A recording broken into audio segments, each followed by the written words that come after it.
Australia के Sydney में बॉन्डी बीच पर उस वक्त अफरा तफरी मच गई जब यहूदियों के त्योहार हनुक्का पर जुटी भीड़ जो जश्न मना रही थी, उन पर 2 आतंकियों ने ताबड़तोड़ गोलियां बरसानी शुरू कर दी। 10 लाशें तो मौके पर ही गिर चुकी थीं। कई जिस्मों को गोलियों के छर्रे चीर चुके थे। यहाँ भी आतंकियों ने निर्दोष नागरिकों पर गोलियां चलाई। यहाँ भी आतंकियों ने मजहब देखा। इसलिए ऑस्ट्रेलिया के बॉन्डी बीच पर हुआ आतंकी हमले का टेरर मॉड्यूल वही है जो पहलगाम हमले का था। आतंकियों की शिनाख्त में उनके पाकिस्तानी मूल के होने की बात सामने आ रही है। 16 लोगों की इस घटना में मौत हो चुकी है, जिनमें एक आतंकी भी शामिल है। ऑस्ट्रेलियाई पुलिस ने इसे यहूदी समुदाय को निशाना बनाकर किया गया आतंकवादी हमला कहा है। न्यू साउथ वेल्स के पुलिस कमिश्नर मैल लैनियन ने बताया कि दोनों बंदूकधारी 50 वर्षीय पिता और उसका 24 वर्षीय बेटा थे। स्थानीय मीडिया में उनके नाम साजिद और नवीद अकरम बताए गए हैं। यहूदियों पर हुए हमले पर दुनिया के इकलौते यहूदी देश इजराइल के प्रधानमंत्री बेंजामिन नेतन्याहू ने इस हमले पर कड़ी प्रतिक्रिया दी है और ऑस्ट्रेलिया को भी आड़े हाथों लिया है। इजरायली अखबार हारेट्ज के मुताबिक इजराइल के प्रधानमंत्री बेंजामिन नेतन्याहू ने इस हमले पर कहा, ऑस्ट्रेलिया की नीतियां यहूदी विरोधी आग में घी डालने का काम कर रही हैं। यहूदी विरोध एक कैंसर है जो तब फैलता है जब नेता चुप रहते हैं। कुछ महीने पहले मैंने ऑस्ट्रेलिया के प्रधानमंत्री को एक पत्र लिखा था।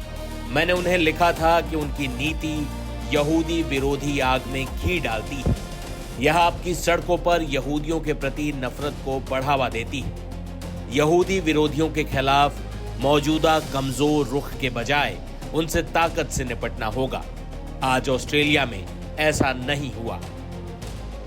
वहीं इजरायली मीडिया भी ऑस्ट्रेलिया में लगातार हो रहे यहूदियों पर हमले के प्रति ऑस्ट्रेलियाई सरकार के लचर रुख की आलोचना कर रही है। इजराइल के अखबार द यरूशलम पोस्ट ने लिखा, बॉन्डी बीच पर हनुक्का फेस्टिवल के दौरान हुए भयानक आतंकवादी हमले से यह भ्रम दूर हो जाना चाहिए कि ऑस्ट्रेलिया लोकतांत्रिक दुनिया में फैल रही हिंसक भावनाओं से अछूता है। यह कोई अचानक घटित घटना या आंतरिक यहूदी मुद्दा नहीं था। यह सार्वजनिक सुरक्षा और सामाजिक एकता पर हमला था। जब यहूदियों को सार्वजनिक जगह पर अपने धार्मिक उत्सव मनाने के लिए निशाना बनाया जाता है तो समस्या विदेश नीति नहीं होती।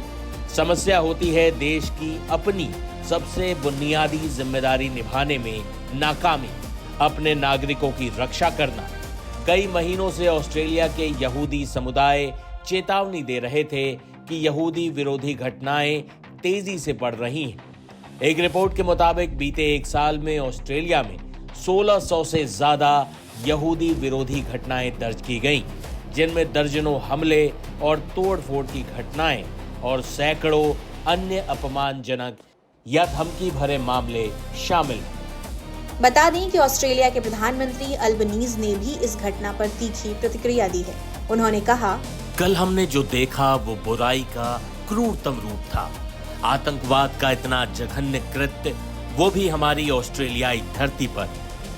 बॉन्डी बीच पर जहां परिवार छुट्टियां मनाने के लिए जमा हुए थे, जो जगह जश्न और खुशियों के लिए जानी जाती थी, उसे कल की घटना ने हमेशा के लिए एक बदनुमा दाग दे दिया है। आज सुबह मुझे ये दुखद रिपोर्ट आपसे साझा करनी पड़ी कि इस आतंकी घटना में 16 लोगों की जान चली गई है, जिसमें 15 मासूम लोग और एक आतंकी शामिल हैं। पीड़ितों में 42 लोग शामिल हैं, जिनकी उम्र 10 साल से लेकर 87 साल तक है। कल रात मैंने घोषणा की थी कि यह एक आतंकवादी हमला है। अब हम आतंकवाद के खिलाफ ऑपरेशन आर्क्यूज शुरू कर चुके हैं। न्यू साउथ वेल्स पुलिस हमारे कॉमनवेल्थ पार्टनर्स के साथ करीबी से काम कर रही है ताकि कल की आतंकी घटना के हर पहलू की जांच की जा सके। इस घटना के बाद लोगों को पहलगाम की आतंकी घटना याद आ गई। तब भारत ने तो ऑपरेशन सिंदूर के जरिए पाकिस्तान को जवाब दिया था। इस बार भी आतंकियों के पाकिस्तानी मूल के होने की बात सामने आ रही है। ऐसे में देखना होगा कि ऑस्ट्रेलिया क्या एक्शन लेता है।